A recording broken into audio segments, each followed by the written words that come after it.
Veerapandiya கட்டபொம்மனுக்கு October திங்கள் 16ஆம் நாள் இங்கே மரண தண்டனை நிறைவேற்றப்பட்டது. நான் நடந்து போன சரித்திரத்தினுடைய பல்வேறு சம்பவங்களை விவரிப்பதற்கு எனக்கு நேரம் இல்லை. தியாகிகளை மதிக்க வேண்டும். ஜாதி மதம் கட்சி எல்லைகளை எல்லாம் கடந்து யாரெல்லாம் இந்த நாட்டுக்காக பாடுபட்டு உயிர் நீத்தார்களோ, கொள்கைக்காக தங்களுடைய குருதியை சிந்தினார்களோ, லட்சியத்துக்காக ஆவியை தந்தார்களோ, அவர்கள் என்றைக்கும் போற்றப்பட வேண்டியவர்கள். நான் உலகத்தில் எத்தனையோ நாடுகளுக்கு சென்றிருக்கிறேன்.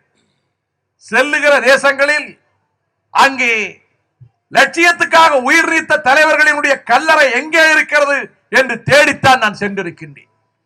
அந்த வகையில் வீரபாண்டிய கட்டபொம்மனுடைய புகழை பேசுகிற நேரத்தில் அவர் கொஞ்சம் சமரசம் செய்து கொண்டிருந்தார்.